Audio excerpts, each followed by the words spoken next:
Texas football, are they who we think they are? Shaka Smart and the men's basketball team tip off year 4 with a win, and we've got some predictions for you coming up next. All this and more on College Crossfire.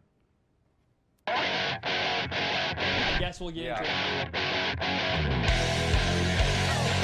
Always enthusiastic, unbelievable, hard-nosed. All right, let me explain why Aaron Judge is getting it. You can boo me all you want. I knew Texas was going to win, and then one of the Texas team was going to lose. Cannon. I don't like the cannon. Oh, you don't like this guy? All right, I'm done. This is all chaos.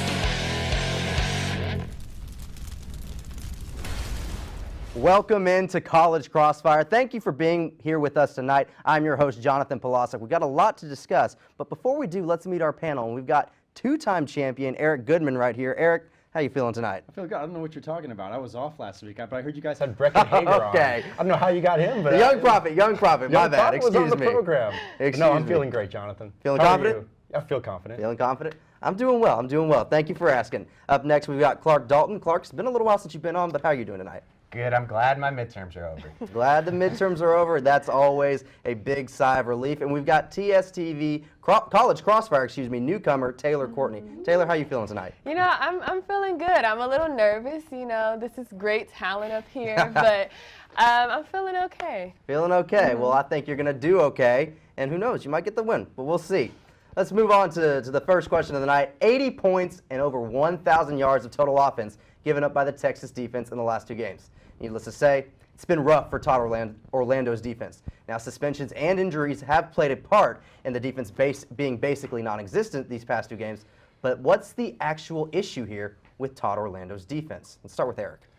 Well, I want to preface this by saying that, of course, the defense has been poor, has been below what they need to be for Texas to compete at the level they want to. But I do think if Brecken Hager doesn't, and we just mentioned it, but Brecken Hager doesn't leave that game early with an injury, I think that's worth 2 points for Texas and might get them the edge over West Virginia. But I think across the board, this is a young team, a lot of talent left last year for the NFL, especially in the defensive backfield. I think this team's hit a freshman wall, especially guys like B.J. Foster and Caden Stearns. Beginning of the season, they were performing at a level that we never expected for freshmen of that caliber to perform at, even though they were 5-star prospects coming in or at that level. And they've definitely gone off and have hit kind of that rookie wall that you hear about. They're playing more games now than they ever were playing in high school.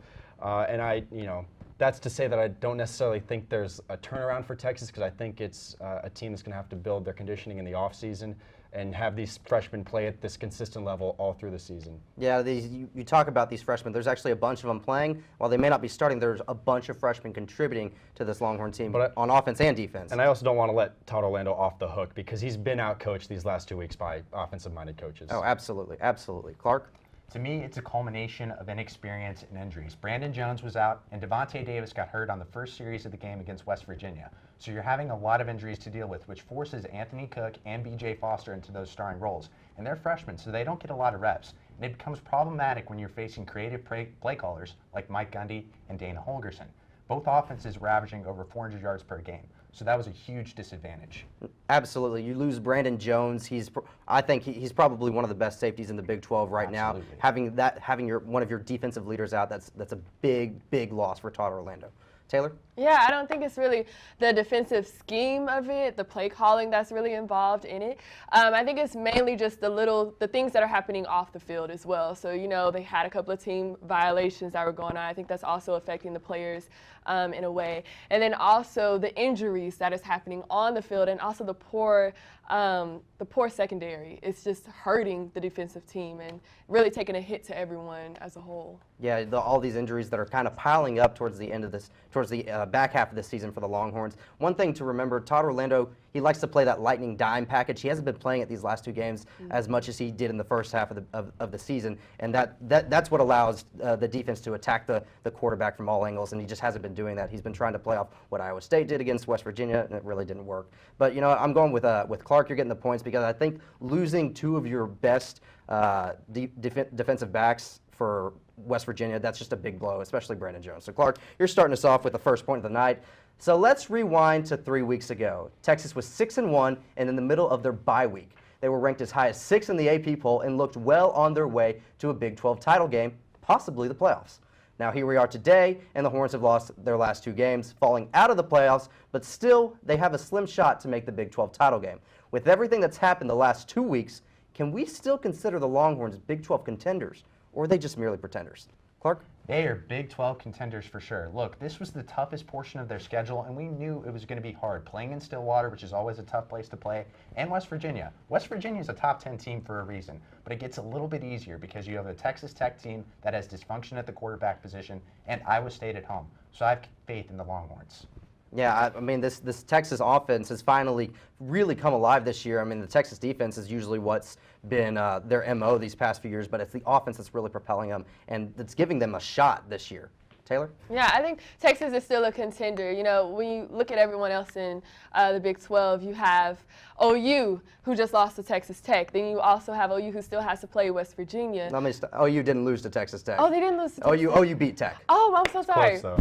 My bad. No, Sorry. keep going. So yeah, but even with the game coming up with OU still playing West Virginia, because they haven't played West Virginia just yet. Right. I think that's also gonna just take a notion to how whether or not Texas does come to that Big 12 game, especially if OU loses in this upcoming game. Yeah, no, Texas, they still need some help. Oklahoma losing, West Virginia losing. Yeah. A lot of things still have to fall into place, but still playing well. Eric?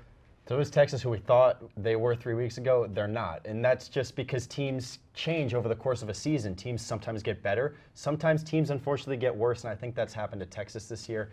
3 weeks ago, coming off the Oklahoma win after wins by USC, Texas was a better team. If Texas from then played Texas from now, I think the Texas of 3 weeks ago would, win handily in that kind of football game.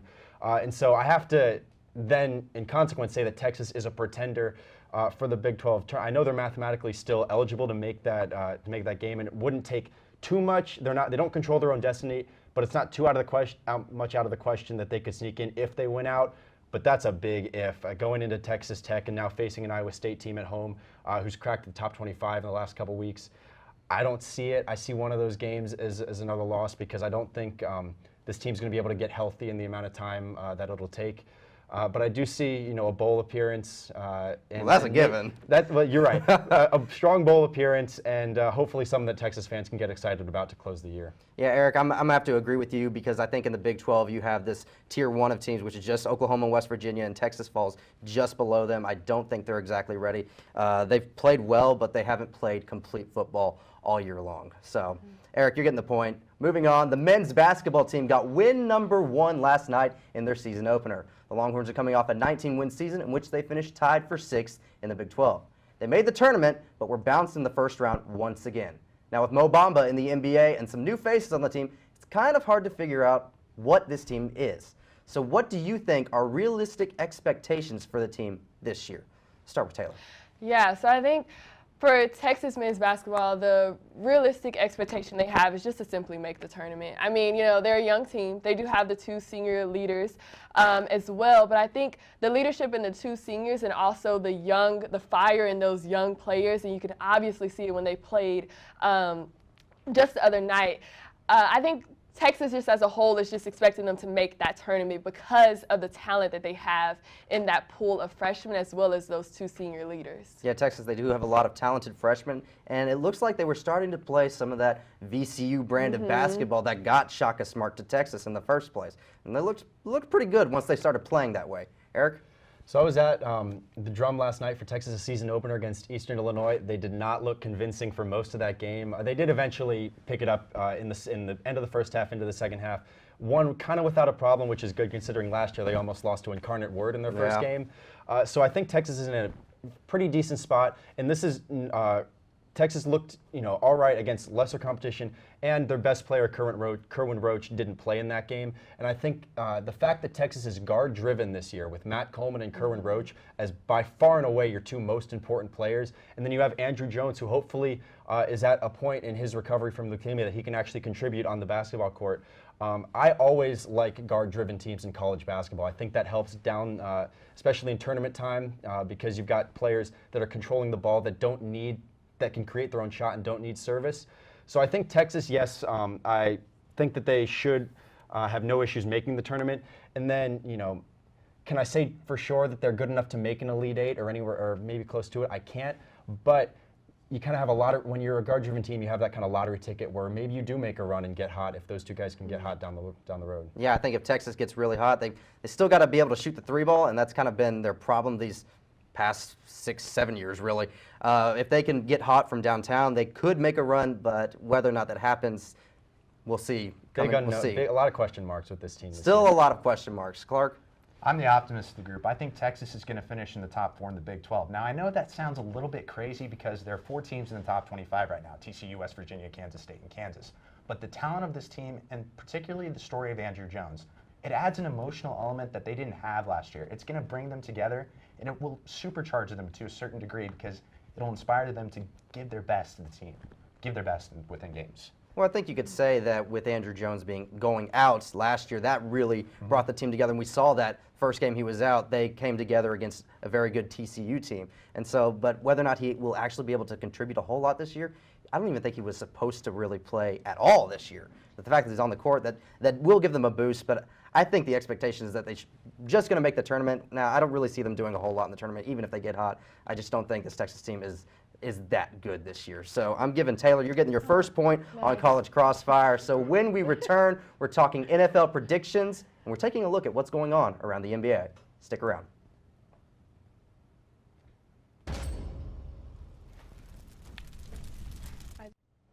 Welcome back to College Crossfire. Let's remind everybody at home of the score here. We got ones across the board, all tied up, still anybody's game. So the NFL regular season is at its halfway point, and the playoff races as well as Super Bowl contenders are taking shape. The Rams, the Saints, and the Chiefs are leading the way with just 1 loss each, while the defending champion Eagles sit at 500. And speaking of champions, let's make a prediction for this year's Super Bowl winner. Who do y'all have winning it all this year? Let's start with Eric. I wonder if anybody here is going to take the Saints bait, especially after just adding Des Bryant, and I don't know if that's how that's going to affect the mojo. Could shift the narrative just a little bit. Because they were doing pretty well. Number 1 in power rankings for most people. But I mean, no one's going to like to hear this, but until I'm proven otherwise, my pick, at bare minimum to make the Super Bowl, is going to be Tom Brady and the New England Patriots. They're going to walk into a number 1 seed because their division is just, the Dolphins, Jets, and Bills can't do, have shown that they're 3 of the most incompetent franchises in the NFL. So the Patriots, just by that, usually get a bye into the first round. And then from there on, no one in sports knows how to handle the playoff environment better than they do. But as far as the NFC, I'm going to stick with the Los Angeles Rams. I think they're the most complete team in that conference. And my goodness, what a Super Bowl. Last Patriots-Rams Super Bowl was pretty good. I think this one could be even better. Who do you have winning, though, that matchup? It's got to still be the Patriots. If I'm putting my money where my mouth is, it's the Patriots. I mean, it seems like the Patriots are the equivalent of Golden State. They kind of just sleepwalk through the regular season, then once the playoffs, whole different ballgame. Yeah. Whole different ballgame. Clark? Let's stay in California. I'm sticking with the Rams. Here's why. Todd Gurley could become the 3rd player in NFL history to lead the league in consecutive seasons for yards from scrimmage, and their defense is balanced. Dante Fowler Jr. will fortify an already strong pass rush with Aaron Donald. And additionally, the Rams are also in an easy division. With teams like the Cardinals, the Seahawks aren't as good this year, and the 49ers are extremely dysfunctional without Jimmy Garoppolo. So I actually think it's going to be a pretty easy road, even in a tough conference like the NFC, and their talent is far greater than the Patriots. Yeah, the Rams have all these superstar players. Not only do they have the star quarterback, they have the star running back, and the defense, you have Aaron Donald, Ndamukong Suh, and now Dante Fowler, and that's not even to mention Marcus Peters and Aqib Talib if he gets healthy. I think it's the most complete team in football. Taylor? Yeah, so I'm actually going to just piggyback after these guys, but I would love to just see the Rams and the Patriots meet again. But if I were to pick who would win for that game, I would definitely go with the Rams, though. I would like to see first I would like to see the matchup just in general, but I think the Rams are going to be the people to pull out that win. Yeah, I think the Rams are quite clearly the best team in the league at this point. Despite the loss of the Saints, I still think they're the better team. So Clark and Taylor, you're both getting the points to start us off the second block. Because I just honestly, I think the Rams are they've been the best team all year long, and they're going to prove it with a Super Bowl win this year. Now, with the World Series now over, the MLB is focused on the regular season awards. While the results won't come out until next week, we figured it's time for us to predict who will be the big winners this year. So let's just focus on the AL and NL MVPs. So who do y'all think will win MVP in both leagues? Start with Clark. I'm going to start with the National League. I'm going to go with Christian Yelich. He had a .326 batting average and 110 RBIs. And also he did something that was really important. He made the Brewers relevant again. Now they're postseason contenders in the National League, which will continue into next season. And AL, easy. Best player on the best team, Mookie Betts. .640 slugging percentage. That's outstanding. Yeah, I mean, and this is with Mookie Betts. He's on the team with JD Martinez, who was left off the top 3 in AL MVP voting. So that's impressive in itself that they didn't kind of like take votes away from each other. Taylor? Yeah, so I was actually going to go with Mookie and Javier. They're both really, really great guys, both doing so much things for their team, and I think that they're well deserving of that MVP trophy. Yeah, Javi Baez, he's not really a utility player, but he really is because he can play just about anywhere, and he plays every position at an extremely, extremely high level, and he's powered the Cubs for the last few years now. Yeah. Eric? Mookie Betts is a lock, I think, for the AL. I'll go with Clark with Christian Yelich. So let's go off the MVP into the NL Cy Young, if you'll allow me just for a minute. All right. Because my New York Mets always have a way in a lost season to give everyone a reason to watch. And Jacob deGrom is proving that you don't need to win games. That's win-loss record as a pitcher. For you to be the best pitcher in your league, which he was far and away, by far the lowest ERA, pitched the most innings. Was up there among the elite in strikeouts, and he's, for me, there's no question he's the Cy Young, and it's good, and it's a good argument that you don't need your team to be behind you for you to be great. Well, I mean, it's funny that you mentioned deGrom because if the Mets just gave him, I think there was a stat that if he got even just one more run of run support, he'd be up close to like 20 wins. Yeah. So, I mean, that's just kind of impressive in its own right. Eric, I'm giving you the points because I think it is Christian Yelich and Mookie Betts, but the Jacob deGrom thing is just impressive in its own right. The fact that he's going to win it, like it's no question, he's going to win that.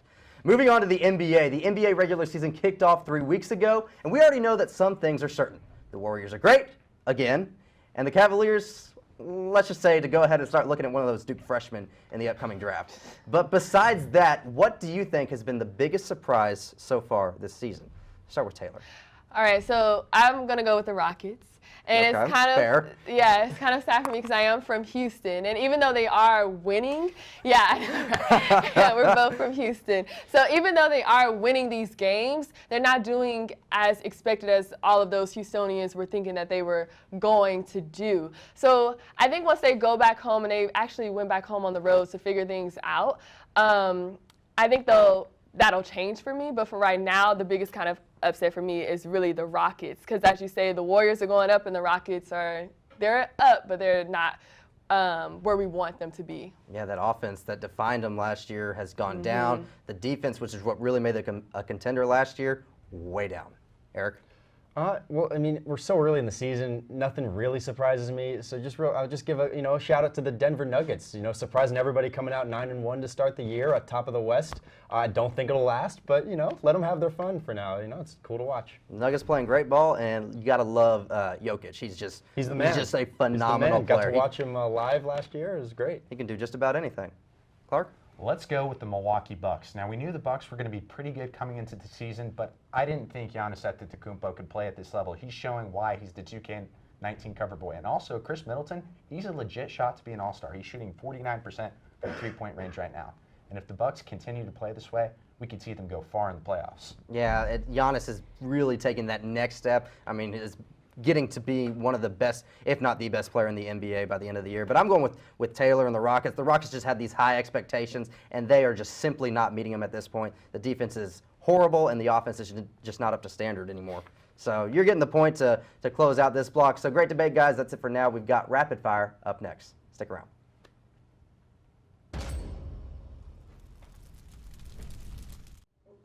Welcome back to College Crossfire. It's time for Rapid Fire, but let's remind everybody of the score.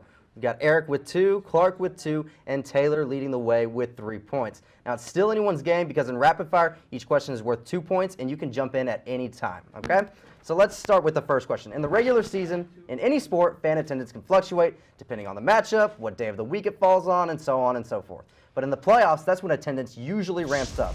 That hasn't been the case for the MLS playoffs so far. So what would y'all do to get more fans to come to these games? I would put an MLS team in Austin, Texas, where it belongs. I know the men and women of this fine city would not let a playoff game go unattended. But when Austin's going to get one, it's just going to be a little bit later than I was hoping, because I don't know if I'll be here in 3 years' time when they're going to eventually establish a team. But yeah, I feel like put the playoffs in Austin and see the attendance you get. You could always come back to watch a playoff game. Yeah, you could always come back. You could always come back. Settle down. It's MLS. I don't think this is a very good financial strategy, but it will get people to come to the games. Free alcohol. Oh, Okay. Wow. You would lose a lot of revenue, but you would definitely get an attendance. You're asking for some trouble right there. To the games. Exactly. Maybe that's not a great idea, but it's what I thought. Let's all go to the games. I was thinking along of the free items, but I was thinking just like more vouchers, just free food vouchers and things like that. I think alcohol you will be losing, although that would be great. You're gonna be losing, a lot of revenue, especially they're gonna lose a lot of revenue with alcohol. But I think giving out free food, you won't lose as much revenue as the alcohol. I like the free food. One, because it's safer, and two, you aren't going to lose as much money. So Taylor, you're getting the 2 points to start us off right here. It's just the alcohol thing. That's just a bad idea. Why was that the first thing that popped in my head? Is my question. It's just a bad idea overall. Clark is 19? Moving on. 18. Clark is 18, everybody. Moving on to the NBA. They like to have fun with their team jerseys. Now, with teams now having multiple alternates, it's a way to keep fans engaged. Now, the Miami Heat have unveiled the Miami Vice themed jersey, but which team do you think has the best alternate jersey? And any of you can jump in at any time. Does it have to be in the set of pictures? No, it can be in the set of pictures. It can be anything. I really like. I don't know what it is. Probably because I'm a huge Pete Maravich fan, but I really like that blue jersey the Hawks have with the green stripe and the white stripe. I always thought it was really cool, and it kind of gave them a different identity for a while. Just a little bit different. I like that too. Yeah, absolutely. I'm not a big fan of alternate jerseys, and those were terrible. Across the board were terrible. But if we want to talk about jerseys, just as a quick aside, I don't know why the Los Angeles Rams don't wear the jerseys that I believe they wore this week as a one-off, the like really nice, sharp royal blue ones with the bright yellow Rams. The horns? Horns. Yeah, that to me is Los Angeles Rams. The golden like navy, that's St. Louis, if you ask me. It just looks slick. It really does. Taylor? Yeah, I mean, it's cool to see all the alternate jerseys come out, but I definitely don't want to see any of them in it. I wasn't really a fan of them. I stick to the original jerseys for me. Especially I ran across like the OKC jersey and it just wasn't right for me. Terrible. Yeah, it was terrible. They had like two lines Just going horrible. across and the colors it was just a lot. It was a lot conflicting with the colors, so I just stick to the regular jerseys for me. Just too much going on. I'm gonna go with Eric getting the 2 points right here. I think the Rams jersey just looks too slick to pass up, and I think it's a really good design. So it's the final rapid fire of the night. Alabama and LSU. It was supposed to be an exciting game, but that just wasn't the case. One good thing did come out of that game, though. The sad LSU girl. She went viral during the game because of that. So if you knew you were on camera during a college football game while your team was losing, what would you do? That's a good question. Yeah. Horns Horns down. Oh, no. Horns down. Wow. Disrespecting your own team. Okay. Well, we were talking about it in pre-show. All right. I don't know if I would go that far, but I would definitely try to give like a funny facial expression or something, just because it's like, come on, don't pan to me during the game when my team is losing. I'm having a bad day already. I just got that grade for the midterm. Ooh, so, yeah. Actually, I did fun about midterm. Okay, that's good. That's good. Yeah, There we go. There's a lot of people in that There situation. we go. Wow. Eric, Taylor? I mean, I want to say that I wouldn't look sad, but I don't know. You're probably going to see me just down and out if my team is currently losing on that social media post. I'm just going to looking just down and out with them, Just completely dejected. Yeah. I'm assuming if I'm at a football game, I'm with somebody who I know and like very much. Most likely, yes. But I'm gonna make sure that they are very embarrassed in some way. Whether I gotta trip them, whether I gotta spill a little drink on them, I'm gonna have some fun with those few seconds. So, hey, Jonathan, you want to go to the Iowa State game with me? Absolutely not. No, not anymore. Just so you know, nobody go to a football game with Eric now. But honestly, I'm going with Clark. I like the horns down. I mean, you got to do something. You got to meme yourself, really, if you're in this situation. I mean, that's the only way to go if your team's losing that bad. So, Clark, you're getting the 2 points, but our winner is Taylor. She finished with 5 points. Eric and Clark only 4. Do we have time for FaceTime? We do have time for FaceTime. All right. Take it away. Put on my best voice. I just want to say thank you so much. You know, it was a great time being my first time on the show. These guys are amazing. I just got to, you know, give out a shout out to them. Way too high It feels praise. like my hair has grown during this whole segment. But I look forward to seeing you all back next time. And wow, I just feel really honored to even sit with you guys. This is amazing. And we were honored to have you on with us. Horns down, absolutely right. That's all the time we have for tonight. Congratulations to our winner, Taylor Courtney. Make sure to tune in on Mondays at 9:30 for College Press Box to catch up on the latest sports news on the 40 Acres. And tune in with us next Wednesday at 9 o'clock for more College Crossfire. Don't forget to follow at TSTV Sports on social media. And for all the panelists and everyone in studio and master control, I'm Jonathan Polasek. Have a wonderful evening.